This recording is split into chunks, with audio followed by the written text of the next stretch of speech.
and very Yarla-like, very efficient with his deck of Lunacy build, and it's really changed my perception of the effectiveness of the card in quite a lot of matchups. And I have since gone back and jammed some on ladder and really, you know, forced myself to play deck of Lunacy in positions where I wouldn't have done normally, and therefore learned a few extra things about it and how it functions in a few matchups, and definitely have picked up a few more plus points, I think, for deck of Lunacy overall, and would currently be including it in my mage deck. Okay, well, let's dive into our first match of the day. There's going to be Frenetic and Viper facing off in this Mage Mirror. And I tell you what, Subtle, if you are just going to play the flow and go version of the list, then you may as well draw it ready and waiting for turn 1 or 2. So Viper has at least done job number 1. Yeah, Mr. Blue card in full effect. Viper going to coin it out here, which is still somewhat contested in this particular situation. Because essentially Viper has something to spend 1 mana on in this spot anyway, right? So he didn't have to float a mana on turn 1. Therefore, he has coined Incanter's Flow and given up a coin to discount 1 extra card from his deck by 1 mana.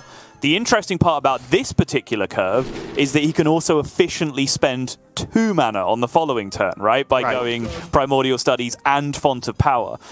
So it gets very, very complicated, even though the concept is simple. You know, whether or not you should coin Incanter's Flow is just a matter of counting how much mana you can spend over the first 2 to 3 turns and just working it out from there. But there are a lot of modifiers, and you know, it's right in this spot, and generally just a big old it depends, as with a lot of things in Hearthstone. Yeah, we will get that mouse moved.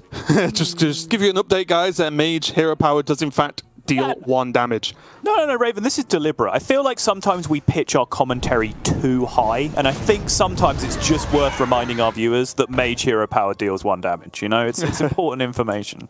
What's important to note is probably you who does that, and I keep it nice and simple for all you casual players out there in the audience, so no problem. Your thanks is not needed. Right in the comfort zone. There it is. Here, the Viper did get hold of that refreshing spring water, so he's going to be able to just get that kind of like free cycle now that he's, of course, hit with Incanter's Flow. Flow number 2. But, okay, these are the tough turns, right? Because would he ever skip a turn here to just get a Pexis Blast live and get ahead on board, as well as knowing that he's got plenty of options for next turn? My instinct, yeah. I really like it here. You also have the opportunity to go with Firebrand instead, which is another way to look at it. But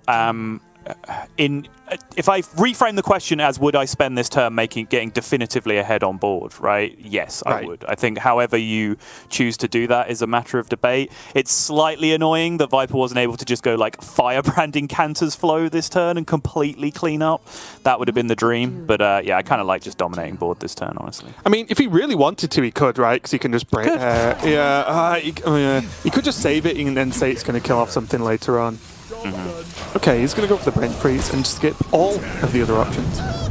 Yeah, I think maybe if he then had, like, I don't know, Shooting Star in hand, maybe you'd consider it. But even then, you're just letting a 3-1 go into your 3-4 on the other side, right? So it's probably not ideal. But yeah, I mean, I like this plan. So the reason why I hedged to the question when you said, like, well, a Pexis Blast here or Incanters is this is a creative solution that still wins board, but also preserves the ability for a Pexis Blast to go face.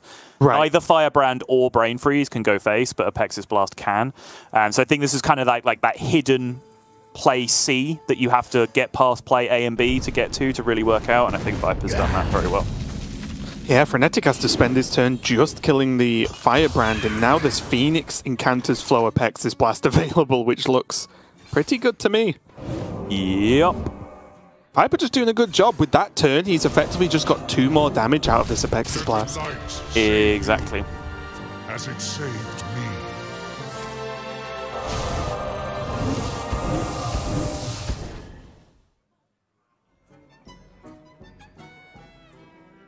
Wow, Frenetic's actually just got nothing in his hand, right? Or nothing of note, at least until next turn with the Mask.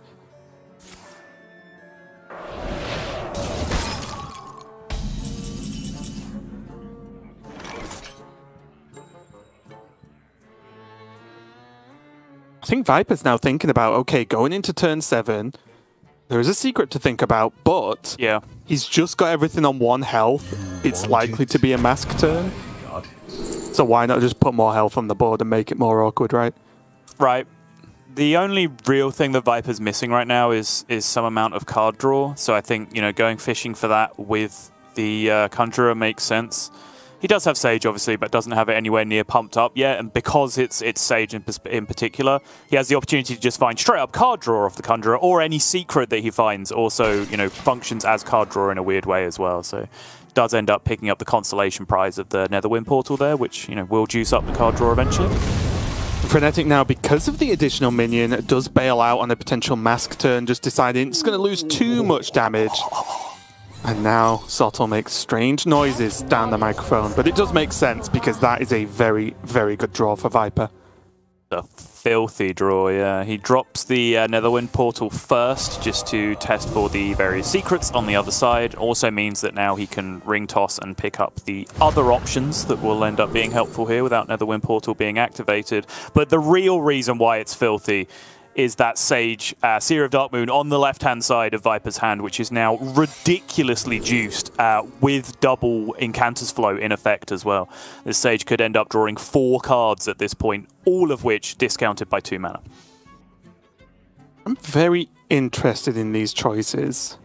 Viper has the knowledge that there's 1 minion currently in hand. Counterspell against Spell Mage, pretty good. He did, in fact, pick Ice Barrier and Counterspell. I was even partially looking at the chance of Rigged Fair Game. It's a card maybe I take too often in this matchup, but I feel like it's just, it makes your opponent have to think about every secret, because obviously it won't proc that easily. But there's some turns where they don't do the face damage, then you end up destroying an absolute ton of cards. Well, I think in this particular situation, what Viper wanted to do was pick secrets that were going to get procced, right? So Mirror Entity is quite unlikely to get procced. You could argue Ice Barrier is quite unlikely to get procced. But for example, if you take Netherwind Portal and, you know, Frenetic just deals some damage to your face and that secret doesn't go off, not only does that cost you the card draw from the Netherwind Portal, it also costs you the card draw from Sage, right? Because the secrets have to get triggered in order to beef up the Sage. So the fact that he just picked nice, easy secrets that were almost certainly going to get dealt with really juiced up that card draw this turn. Now, although there's an Ice Barrier live, I can't really get away from not pinging the 1/1 unless Viper actually wants to just go a non-corrupted ring toss for, say, another counterspell, which I really wouldn't hate. I don't hate it either. Even another Netherwind Sure, yeah. means that, you know, that's just extra damage that he's putting up on board, right? With Apexis Blast Fireball to follow that up as well. Turns out he gets none of those. These are all garbage. Yeah, well, now I like the Oasis, right, and leave the 1/1 because the reason why I wanted to ping it off is because it's probably going to help reduce health on board, therefore not proc barrier anyway. But now it's a kind of, this 1/1's just in a tough position as to what to even do this turn. It's just in the nether zone right now, right? Yeah. It just technically just chilling. does not exist. Schrodinger's Elven Archer.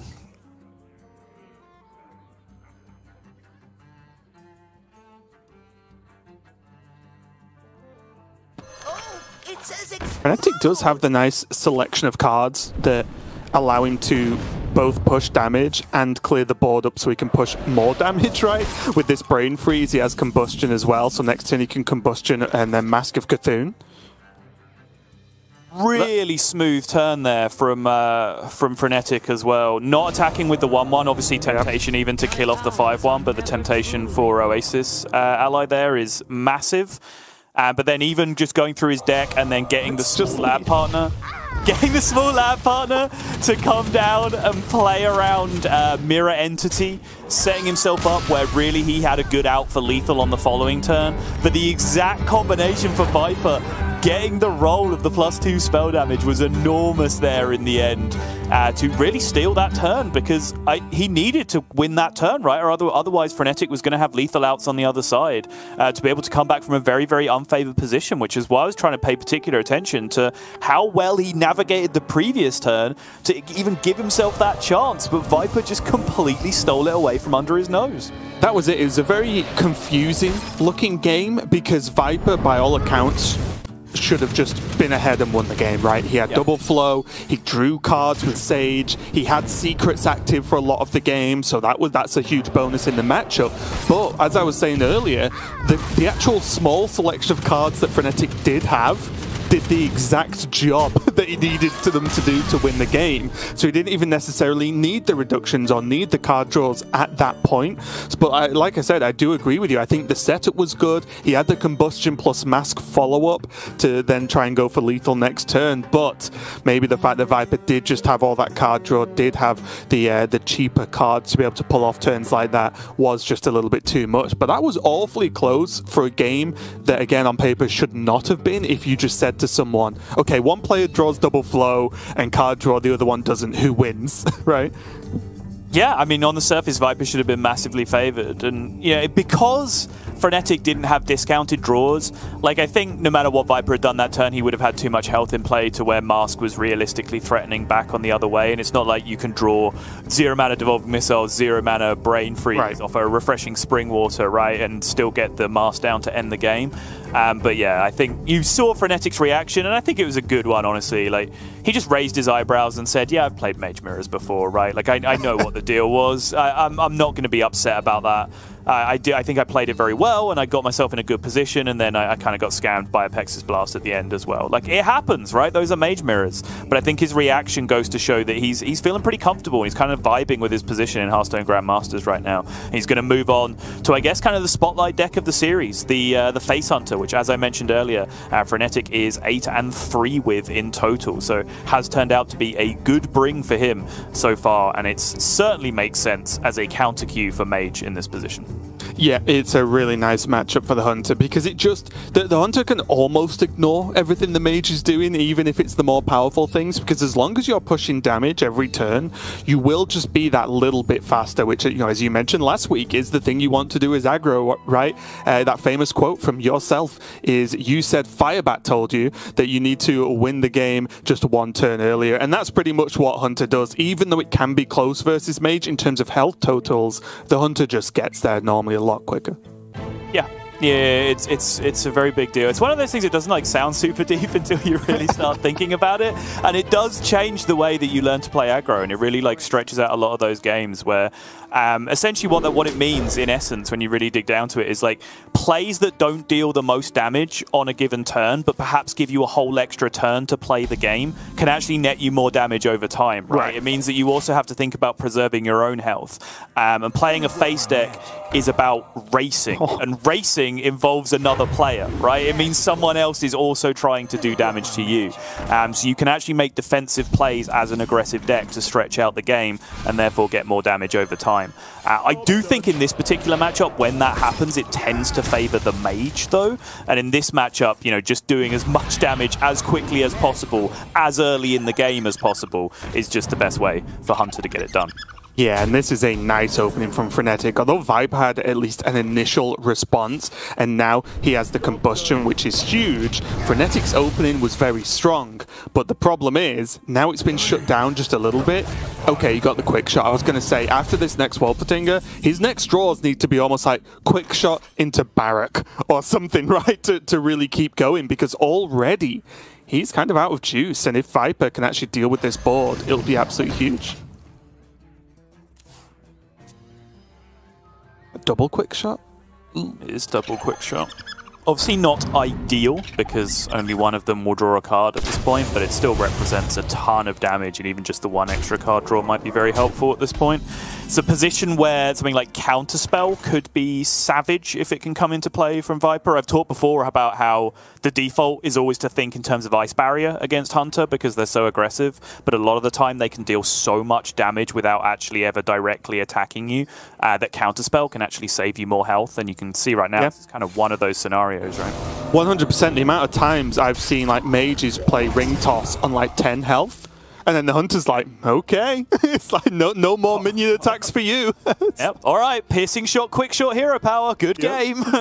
So now with the way these draws have come out for Frenetic, he really is on just simple raw damage race, because even now, although Barak, especially now, although Barak would get the the Mancrick's wife, of course, it wouldn't even draw a quick shot at this point, so it becomes just less powerful overall. But now it's a little bit awkward because the Knife Vendor's not a very dumpable card. This last quick shot is going to be a while before it actually draws a card, so this might actually just be all the cards he needs to even end this game now.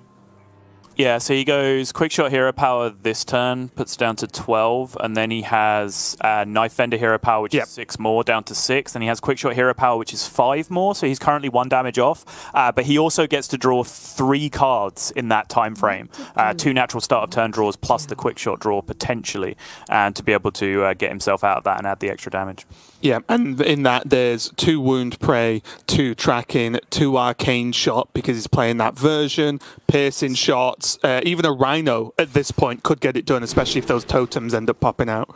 However, going back to the point from the start that this is not solitaire, this is a race, there is just 8 damage sat on the other side of the board with a Totem Goliath and a Water Elemental, right? Which, you know, Frenetic really can't afford to tank, potentially for the... He can afford to tank it maybe for the 2 turns that he needs to get over the line. But he's using Knife Vendor as well as part of his lethal, right? So he has to think about preserving that maybe even for the last hit, but then that means that you're never going to draw a card off the Quick Shot in that scenario either. So this gets very sticky very quickly, I think, for Frenetic. It is going to depend very heavily on what this next card draw is, right? Because that decision will be made instantly. Was that adorable? Okay. That is adorable. But Viper choosing to race here has given Frenetic that damage he needs to guarantee win this game over 2 turns. However, he's going to leave 13 up in play. He is just straight up dead to Fireball with the Aegwin plus 2 damage. So I think the race was a fantastic spot from Viper. I'm just trying to quickly work out if this ever ends. It's just lethal. No, it's just lethal. It's just 8 damage now from the Fireball plus ping. Oh, the spell damage, right? Of course, yeah. For some reason, I just forgot one of the cards had spell damage. Yeah, wow, really good spot from Viper, and that's how close these games go. And Frenetic just got shut down with, honestly, an incredible opening hand, right? Like, Frenetic had the draw straight away, but having the Brain Freeze into Combustion for Viper was just enough, because if any of those minions got a hit in, right, that died instead, well, there you go, right? That's how close the game was. It was that one turn. Yeah, it was the combustion, right? The follow-up after Frenetic went off with the first board and was like, all right, it's gone. And then he rebuilt with a board that looked like it could just be potentially game-winning straight up, and he just got straight-up combustion. I think you saw at that point, Frenetic gave himself like a little slap on the face and was like, oh, come on, that's not good. There you go. See it, exactly. Perfect timing. But this was the really important turn coming up just now for Viper. This, ignoring the damage, and it goes back all the way to Firebat philosophy, right? You can't just be purely defensive. That philosophy works both ways. While the face deck cannot always just be purely aggressive, the deck trying to defend against the face deck cannot always be purely defensive. Because your goal, on the flip side, as the defender, is to kill them 1 turn before they can kill you. You're very rarely going to outlast them unless you're a straight-up control deck with the tools to do that, right? So I think Viper recognizing that by dropping the Aegwin, having the Fireball threatening behind that, he would force Frenetic to trade. And I think, honestly, you kind of understand if you've played enough Hearthstone that you win that game. Your opponent plays correctly by not trading, and then you win that game, right? Because I think Frenetic did make the right decision in that spot. Does he win that game by trading? No, never. No, not even close. Right? Yeah. So he kind of has to ignore that, and Viper knows that he has to ignore that, and therefore can set up a very reliable lethal out over 2 turns on his side. So I think very nicely played game from Viper overall. 100%, but that has put Frenetic in a pretty dicey situation here, as now he only has this Rush Warrior left over, and he's going to have to not only beat Viper's Mage, that is currently 2-0, but then beat the Paladin and the Rogue, which, you know, once you have to do that, regardless of it being 3 times, against those 3 decks combined, like, I think that's just a struggle in itself for this Rush Warrior. It's true. Obviously, the fact that it's 3 matches just means that Frenetic is massively unfavored. However, the exact makeup of those three games is reasonable for Rush Warrior overall, I would say.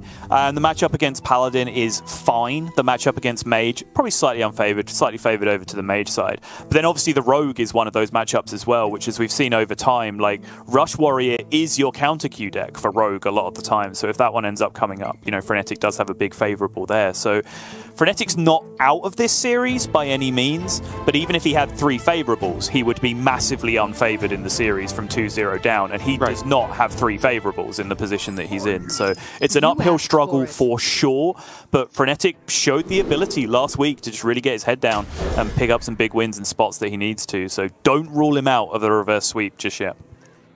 Okay, I won't. Jeez. Yeah, Raven. Jeez. I was just saying. Well, let's dive straight in. Viper did not see Incanter's flow. Therefore, he threw the hand away, which makes complete sense here, and still not the best hand post-mulligan for Viper. Frenetic on the other side, though, not too bad, actually. We might even see a earlier conditioning than we'd normally see with this hand as well. It's pretty juicy, isn't it? It's a juicy-looking hand. Kargath now to build that up as well. It's always tough. So interesting how and Ringmaster. Yes, no, that's very true. What was I going to say? Yeah, it's interesting how the dynamic of Broom has completely flipped off Athletic Studies because of the in vogue Warrior deck has changed so much. Because people used to play Athletic Studies, right? And Broom was just the nuts, because Broom's just a nutty card. But now, because Warrior has actually become Rush-focused, right. the critical mass of Rush synergy has actually moved over to the point where Rush Warrior is actually a real thing. Obviously, Broom is just, you know, surplus to requirements almost entirely now off Athletic Studies. Yeah, you see the niche scenario of, like, if they're playing ETC, and you want to just give cheap extra minions rush that don't have it, or just have a 1-mana deal 2 to face kind of card, it does get picked up. But so far, Frenetic... One period in time where every Athletic Studies gave you, like, Krastenov, Kargath, Broom. Those are the only 3 that you could get off every single one. I don't know if happened for a while. I don't know if it was the only 3, but there was, like, maybe 5 total. I think there was literally 3 outcomes. Was it? Point, but I can't remember why, yeah. Well, someone let me know why Salt's wrong. And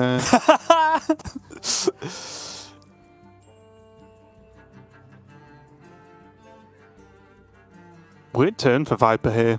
He knows the weapon's coming out next turn, right? Yeah. So this Phoenix is just dead. So is there value in actually spending mana to defend it this turn? I don't think so. I don't think so either. I think you just open your box and then cheat your mana this turn and move on. Yep.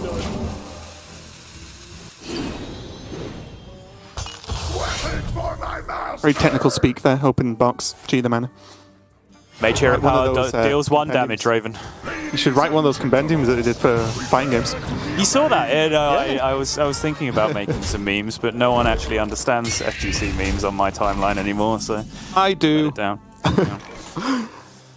Here though, the Watley coming down now is you know, Frenetic had good enough turns leading up to this that he could get like the dream of Watley early into conditioning, because now look at the size of his hand, right? Next turn the conditioning's going to rank up, buff everything even more. I always just find it tricky to see what the conditioning plus what is play on turn 5.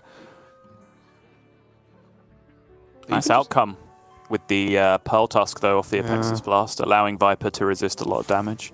Conditioning is an interesting card in this matchup, though. I do think sometimes using it for just +1/+1 is fine if you have the hand that supports doing that. Because obviously the trump card against you, as it is in many matchups, is Devolving Missiles, right? So it almost doesn't matter how huge your minions get. I would say the caveat to that is if you're able to get like big bumper car payoff in your hand, like Playmaker bumper car, and you get like 6 1/1s in your hand, you get to buff all of those by +2/+2. That's huge, right? Because then you can just go so wide so cheaply that Devolving Missiles just doesn't really come back against you, and it's really just like big spell damage Shooting Star or the one of Flame Strike that really shuts you down at this point.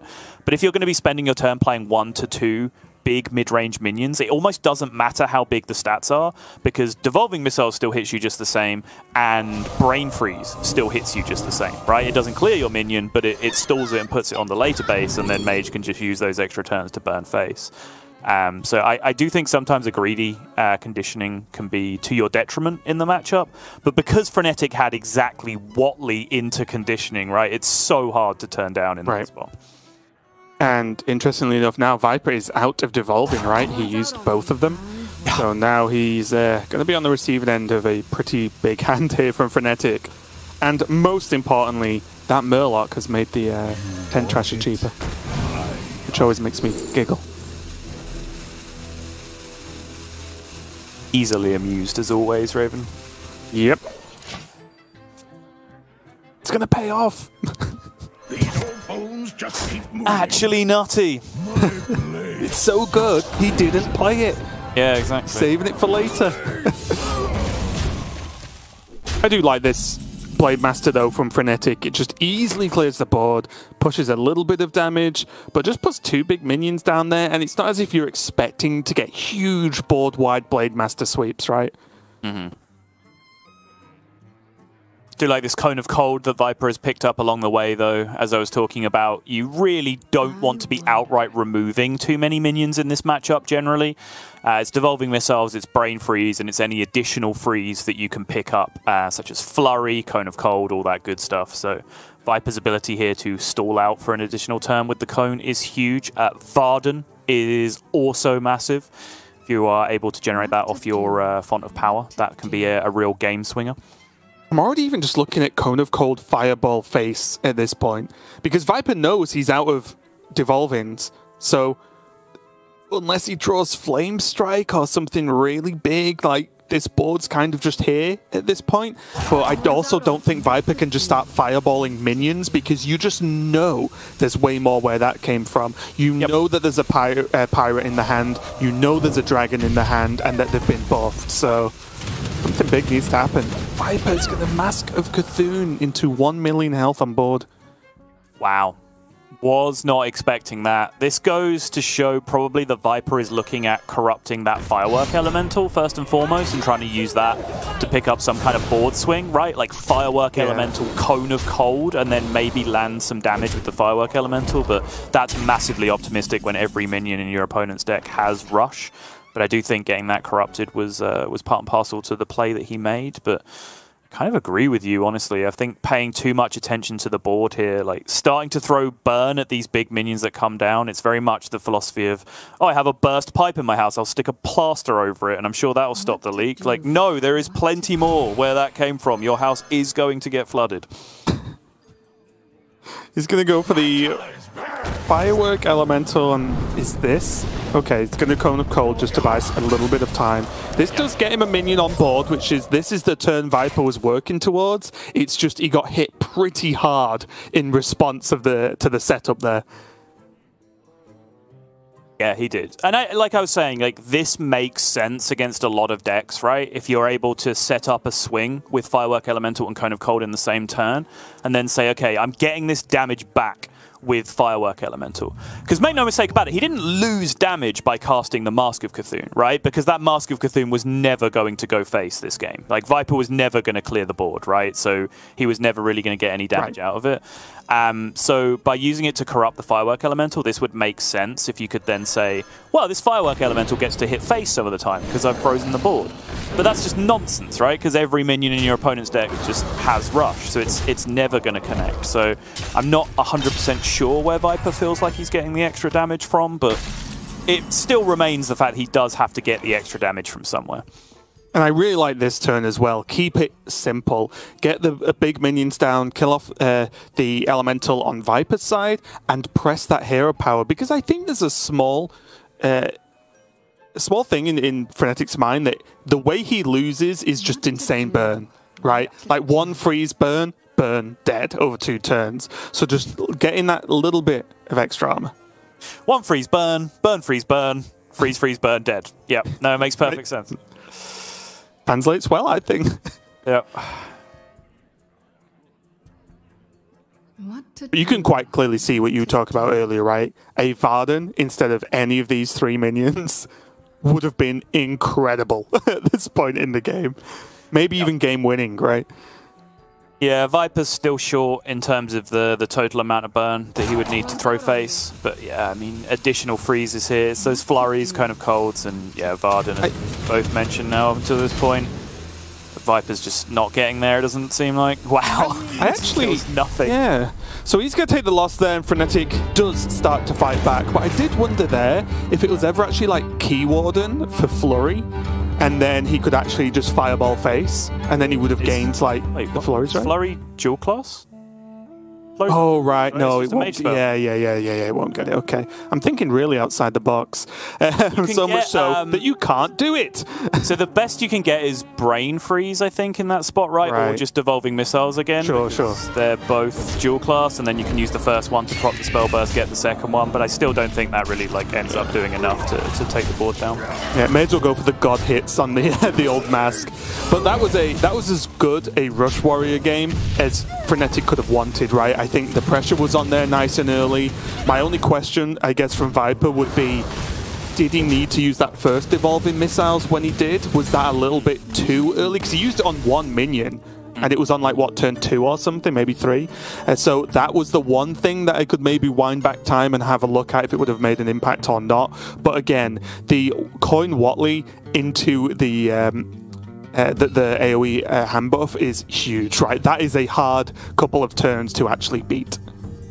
Raven, we all know the only person that can turn back time is Cher, okay? You cannot do it, so there's no point even examining. It's not even true, actually. She was just asking the question as well, right? Yeah, exactly. There was no indication that she could actually do it, so maybe people just want to know. Yeah.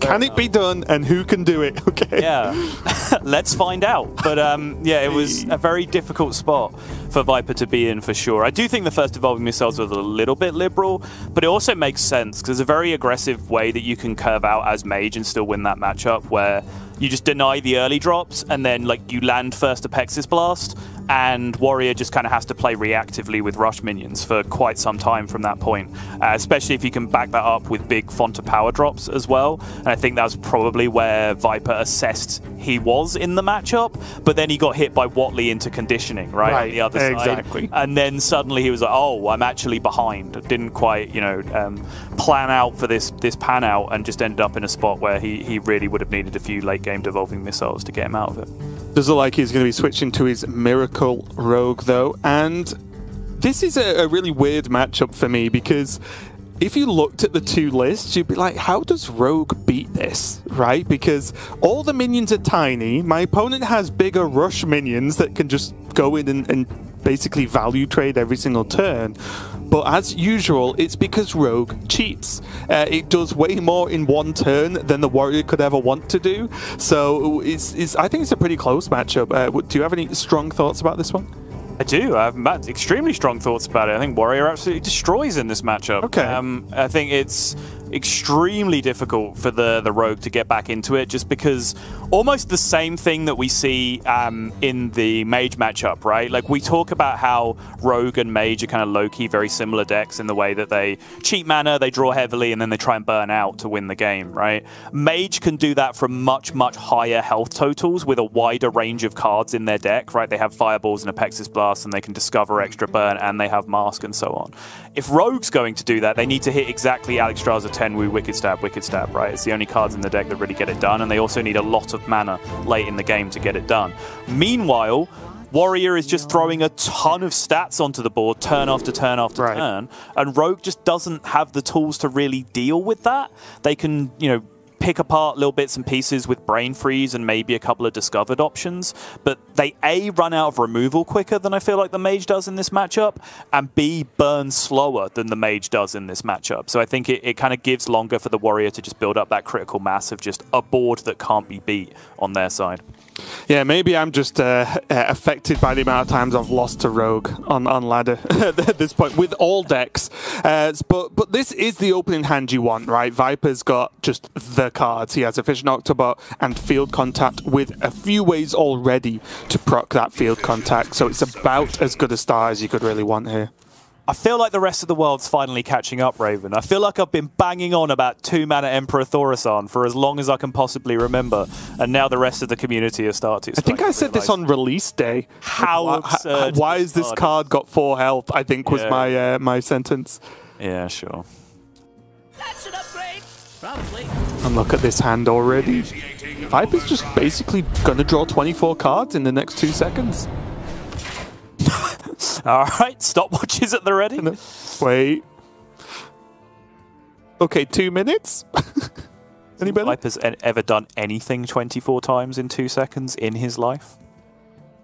Waited? Wow, that's just like so existential. I just don't even know where to go with it. Yes, I'll say that's a victory. And most importantly here, Frenetic does have Conditioning and Blademaster Samuro. So if Viper does run away with the board early, like Rogue kind of wants to do, there is at least that 1 turn no kind of answer from Frenetic. And not a lot Viper can really do about it either. That's right.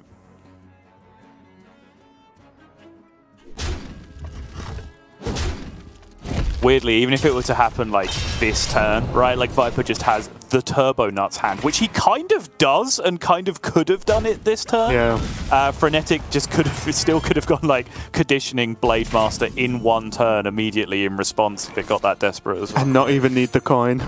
Yes. You can see this though, right?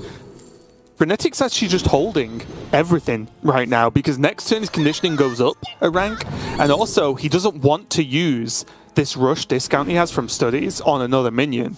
I think he wants the Blademaster sat there just in case. He's beyond holding, Raven. He's in so deep, he's buying the dip. That's what he's doing.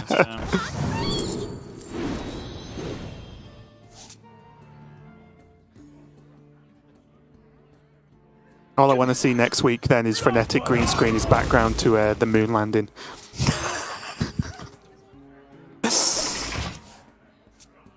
But now I think this will be the response turn for Frenetic. Yep. He does have that big old Conditioning to come down. He has the Blademaster to clean this up, nice and simple. And now, even though Viper has got off to a very strong start, I think you will quickly get to see the kind of thing I was talking about, where Frenetic quickly overwhelms. Yeah, I was just going to say there were actually a few options there because it's not a scary enough board that he needs to Blademaster this turn as long as he could kill the field contact. So I actually really like this turn from Frenetic, and it means he can condition Blademaster next turn if, say, Jandis comes down, for example. Exactly, yeah. I think at this point, the big scary things for Frenetic are Jandis, and they are like 5-mana Golems, for example, if he was to see Kazakus this turn and then Golems the following turn. And beefing up a Blademaster to 5 attack, as it would be after the next Conditioning, helps him to deal with that spot very, very well. So I think, great recognition from Frenetic. No need to panic. It's just a bunch of 1-2s and 2-1s on the other side of the board. Deal with the field contact, which was the only real scary thing. And now you can just start playing big minions at your leisure if nothing powerful comes down.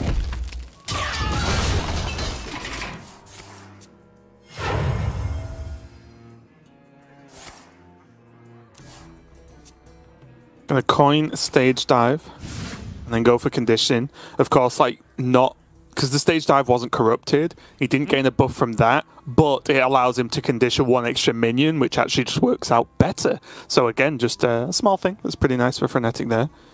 Yeah, coining first as well, obviously to play around the unknown Mage Secret on the other side that just came down from Viper, which could have been Counterspell, but it is probably one of the better ones in this matchup. It's the Oasis Ally that is in play right now for Frenetic, so he's going to have to pay special attention to how to clean this one up, if he even wants to. It turns out Rush minions want to hit minions. They do. Who would have thought it? Oh, Frenetic's thinking about it now. He is, yeah. He's looking at this turn and thinking, well, what if I just pretend Crab Rider got nerfed even harder and doesn't even have Rush anymore? Which, honestly, I kind of like in this spot, right? I think dealing with the Water Elemental on the following turn, when you can potentially play 2 minions in 1 turn, with one of them being the Blademaster, and then you can just mop up very nicely, I think might be smart here. It's going to make the attack and just have to deal with it, though. This doesn't... Okay, interesting. I wonder whether he could have just put the second attack into the Elemental. Does then automatically leave him frozen for the next turn. I think if I was going to nudge a minion, I'd nudge the Mankrik instead. Well, I was just more thinking sure sets up. It means the Blademaster kills the Elemental without having to bump it, right? Yes, true. Yeah, that's fair. Whereas the Mankrik dies to the Blademaster no matter what. That is true.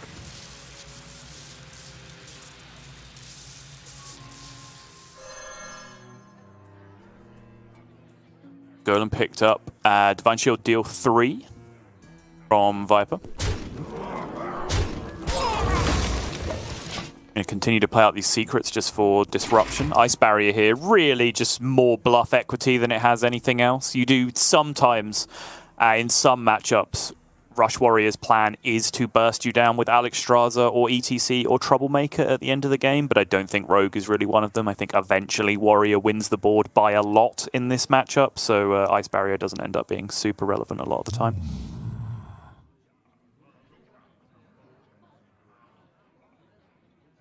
Pretty nice for Frenetic, though. He did draw that non-buffed bumper card to test for Mirror Entity, because that's something you have to be aware of. When you've played double conditioning and your opponent plays a Mage Secret, you're like, wait a minute. Like, am I going to give him an absolutely gigantic minion to face off here? Yeah, that's right.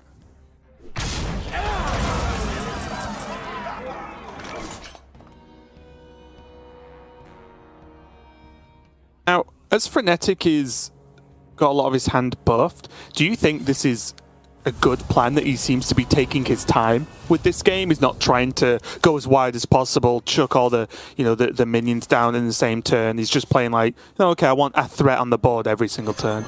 I think, yeah, it's a good balance, right? And I think it's the right way to play, where he is still paying attention to defense as well as attack, because I think, you know, I keep making the point, over time, Frenetic will win this board, right? So I think in the meantime, he's just trying to minimize damage on the other side as well by sort of efficiently playing around all these weird spots Viper's putting him in, making sure he doesn't fall into, you know, Alexstrasza double Wicked Stab sort of range with Octobot discounts, just clearing up as best he can. But also, like, shout out to Viper, because he's creating these awkward spots, right, with the secrets to make Frenetic do suboptimal things by testing for secrets first, throwing away coin for no value, playing a small minion first that probably wasn't part of the optimal turn because of the threat of Mirror Entity. So I think Viper's doing, you know, a very good job here of just being as disruptive as yeah. And here the Blademaster finally comes down as a response to field contact number 2, which once more makes sense. But this is where Viper, I say, has got through the mid game. He's not been overrun. As you mentioned, he's done a very good job at just drawing tons of cards and not letting Frenetic play a comfortable game. But now he has to piece together the way to actually win the game, right? He has the Jandis, he has the Alexstrasza, has the Golem, and even a Mask of Cthulhu in there as well for good measure. So he does have a lot of damage. It's just where he wants to go with it, because with everything he has access to, I'm even thinking about, is it ever worth actually like shadow stepping the Alexstrasza, or at least planning to in this matchup?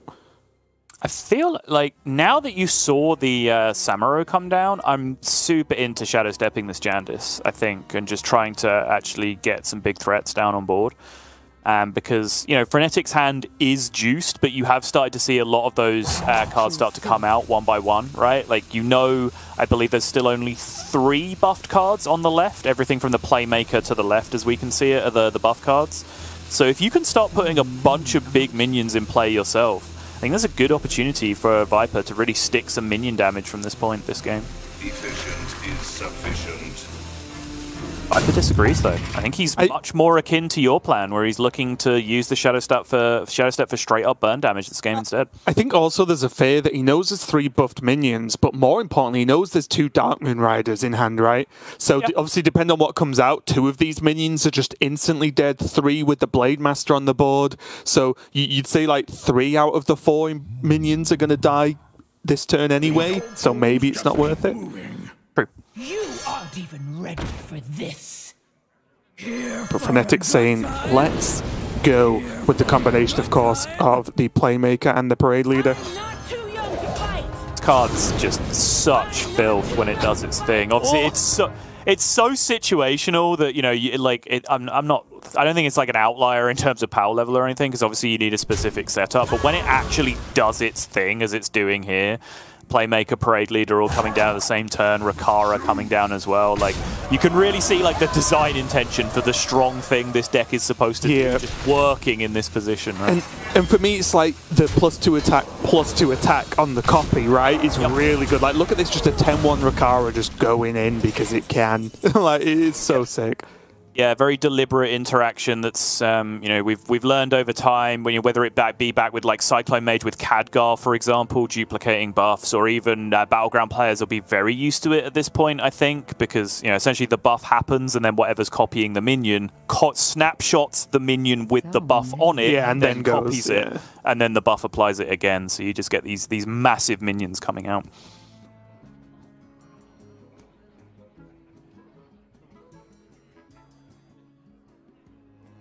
Viper really wishes he got poison on that golem, right, for the Deal 3, because I do think that in Viper's mind, if he can get through this board, he'll be feeling actually pretty confident. Yeah. I was going to raise that when we were talking about Shadow Step, but it seemed kind of redundant because poison wasn't there. But obviously, that is a win condition. Oh, yeah. We have seen, I think, even in Grandmasters, particularly in Specialist Week, I believe in APAC as well, where just poison golems have just shut down any ability for the warrior to play cards for the entire game. But since Viper did not find that option, he's having to deal with this a bit more honestly. And you kind of see what I was referring to, right? Where Frenetic just doesn't have to worry too much. Just focus on not taking damage, focus on clearing up the boards that Viper's making, and over time, you will gain board control. And that is exactly what's happened. And now Frenetic is pretty much irreversibly in control of this position. As Viper gives the shake of the head, obviously not happy with the turn he just played for obvious reasons. And as I keep mentioning, Viper is just a little bit prone to those kind of turns. I also think that it was just a tough decision. Like, there's a big Rakara and a Playmaker on board. What do you kill? Because you can only kill one. Like, Rakara's going to buff the board that already exists, but then the Playmaker's going to open up things like this. So it is... I think I would have killed the Rakara as well and still been unhappy about it, but the Rakara felt scarier to me. But again, this is just so much extra power on board now and trading potential from Frenetic. Okay, so just to get it out of the way is going to be the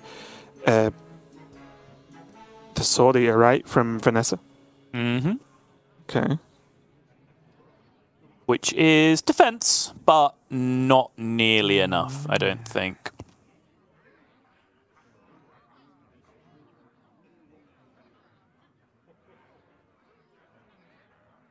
Viper going to stare long and hard at his position here, but I am certainly not seeing it. Obviously, he does not know about... Actually, he does, right? Because he's seen two 10 trashers this game already. And I believe, was the Alexstrasza drawn off the Watley or not? Was the Watley even the game before, actually? No, I think that was the game before, yeah. Yeah, so he doesn't know about the Alexstrasza in this position, I believe. Well, either way, not going to be good enough. I think the only thing he did know that there's a card that has been in hand most of the game and not been played, which, you know, I think gives you all you need to know in any deck that plays Alexstrasza. But Frenetic is fighting back with this warrior, and now he's going to be going up against Viper's Paladin, but this isn't a straightforward Paladin by any means, because it's effectively aggro Paladin, but with a few differences in there, with the addition of Terran Gorefiend with those eggs that we saw people play maybe a few weeks back, along with the secret package as well. And interestingly enough for me, Sottle, no Blessing of Authority in this list. Yeah, it's an interesting twist on it, especially when the eggs come into play. But, you know, Viper is known to favor his own little text. And I think this is sort of Viper's comfort zone, where it's a deck that's sort of recognizable as a powerful archetype in the metagame, but he's just built it a little bit differently, right? It has a twist on it that he feels is powerful. It's generally the space that he operates in, unless he's just bringing some completely off-the-wall, like Peanut Shaman, right? Like ridiculous control Shaman that no one else would touch with a 10-foot pole. Generally, this is where he likes to operate overall. But again, I think now we just have to rewind back like half an hour or so, right? When I was saying that Frenetic was in a bad position, but not an insurmountable position. And he's done the thing now where he's won the matchup that he was very favored in against the Rogue, in my opinion. He's won the matchup that he was unfavored in, which was the Mage. And now, just because of the way the Vipers decided to queue it, he kind of brings it all the way down to probably the most even of the 3 matchups overall, in my opinion, coming down against the Paladin. And it's very difficult, right? I think even is completely correct, at least the way I see it, because although, again, you would imagine the Warrior does well against relatively small to mid-sized minion boards, right? Because it has Rush, that's what it wants to do, trade into things. But the things it's trading into in this deck have Death Rattle, there's Avenge could be live, which makes those trades kind of moot to an extent. You kill one thing, but the other thing gets bigger. There's just the other secret package in general for those conditionings. And there is a chance at just big burst damage with Conviction, right? And again, the Warrior, this style of Warrior, when it wants to be defensive, really has to focus on making it so, because if there's a few minions alive and then Conviction comes down, they're not really rocking over 30 health, right, in this kind of Warrior. It isn't Control Warrior. So I do think this is going to be a really, really close last game. Yeah, there's a few things that certainly work in Viper's favor with the Paladin, and you've certainly described them there with the Death Rattles. Obviously, you can add like Righteous Protector to that, which is a very powerful card against Rush Warrior, just because it puts that wall in the way.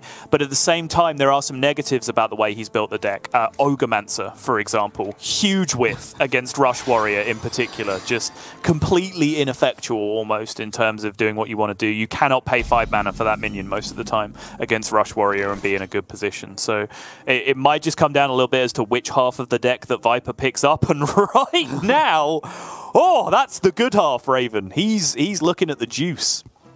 I'm going to agree with that, because it's true.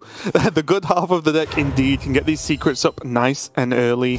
Still, although this is coin into weapon and not just playing Righteous Protector, I think it's just good to get as many secrets live as possible, because it also will make his draws better going forward anyway.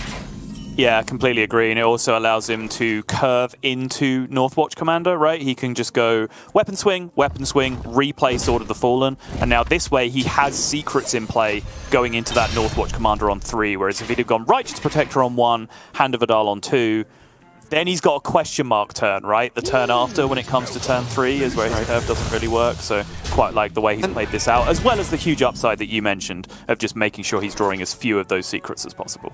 And it's also important to note that Righteous Protector can be just as good, if not better, as a late game play than it can as a early game play, right? It does a very specific job in this deck.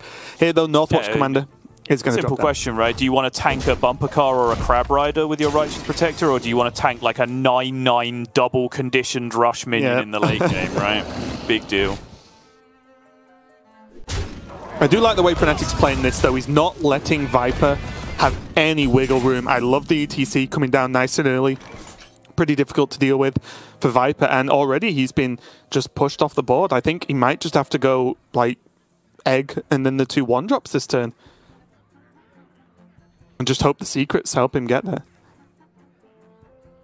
May the light grant you peace. Yeah, wouldn't mind that at all. Anything that he has left stuck around on the board, he has Conviction on his side to be buffing it up, as he's going to tick over to his 5-mana turn, get that rank up on his Conviction on the following turn. But if Frenetic keeps drawing as efficiently as he's doing here with those Tent Trashers, it's going to be very difficult for Viper to stick anything here. And I think you see that look of dejection starting to kick in now for Viper. I think he's starting to accept that this curve might just be too powerful for the Paladin to stop here. It is just too much. Like, why does one player get to play 3 mana 5/5 rush, right? I'm sure that's what Viper's thinking right now. As these Tent Trashers are really doing a huge job. Like, I personally wasn't really a fan of them in the deck initially, but when you watch a game like this, you're like, oh, okay. Like, you know, this just makes sense. And already, Viper's just nearly dead, and it's because the ETC has just sat on the board since turn 2. Yeah, shake of the head from Viper. I think he's recognizing this was not the position he wanted to be in, just dead on turn 5, essentially, to Rush Warrior in this spot. Big old reverse sweep coming through here from Frenetic, and it looks like his hot streak is going to continue. Yeah, I mean, you can't argue with this, right? This was probably the exact draw he needed. Viper got a good start in early game, but Frenetic just being able to just chain big enough minions turn after turn after turn. Like, the Paladin does need a few turns to get going, with those convictions especially.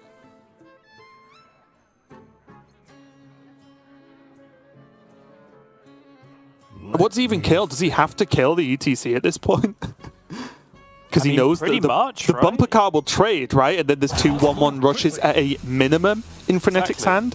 Plus the War Axe coming out from the Gunnar. Yeah. Like, if the rush damage from the ETC is allowed to go through, he is just going to be facing lethal from the War Axe damage on top of that.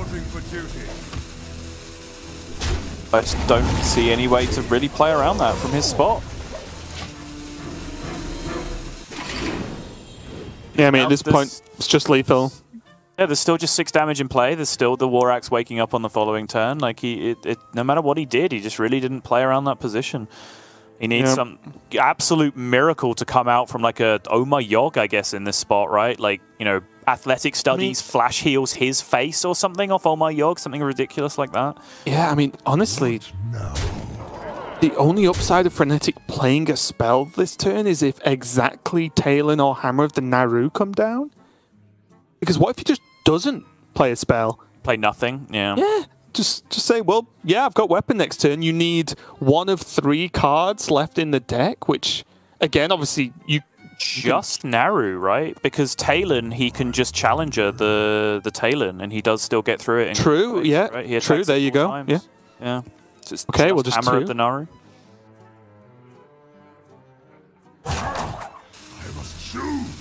Well, let's see if Frenetic's on our wavelength or not. Obviously, very different considering we can see everything that's going on in Viper's hand. But most importantly, it's the knowledge of the secrets for Frenetic that will affect this decision the most.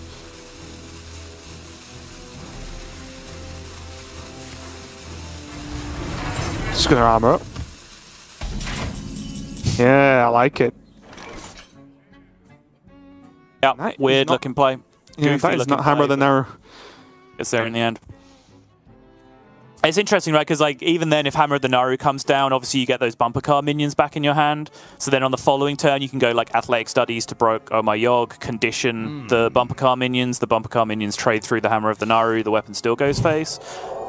Those weird outcomes of like flash heal your opponent's face obviously still stand in that position, but I still think doing nothing allows you the most flexibility. Yeah. We talked about the limited range of cards that that Viper even has to play around. And I think even if those cards do come down, you still have outs by playing nothing on the following turn for Frenetic. So nicely done in the end. Hot streak again for the FC Barcelona representative. He is going to get himself over the line, and that is looking like a huge 2 weeks. Again, literally, 7 days ago at this point in time, we were still talking about Frenetic as a prime relegation candidate, right? As we were casting our first series of the week last week, we were talking about, can Frenetic escape relegation? Now he could be the world champion at the end of the year. Genuinely in the position that he's in. Yeah. He can make playoffs from this position very comfortably if he keeps going at this rate. And then, you've got to be in it to win it. He'll have as good a chance as anyone when he's thrown into that mix if he gets to the playoffs. And I'll tell you what, I like confident Frenetic. I like it. He seems to be playing very clean as well these past couple of weeks too. I think this play with this warrior in each of the different matchups just looked correct. And it's easy to say that because he won, but you can still win games and not really play that well. But I think his play was just, his ideas for each matchup felt like they were just the correct ideas to have and the correct approach, and I liked it a lot. I totally agree with that. I think, macro perspective, spot on in so many matchups. Big fan of the way he played the Warrior. Again, big fan of the way that Viper played most of that game as well, with how much disruption he was throwing at Frenetic. But Frenetic understood just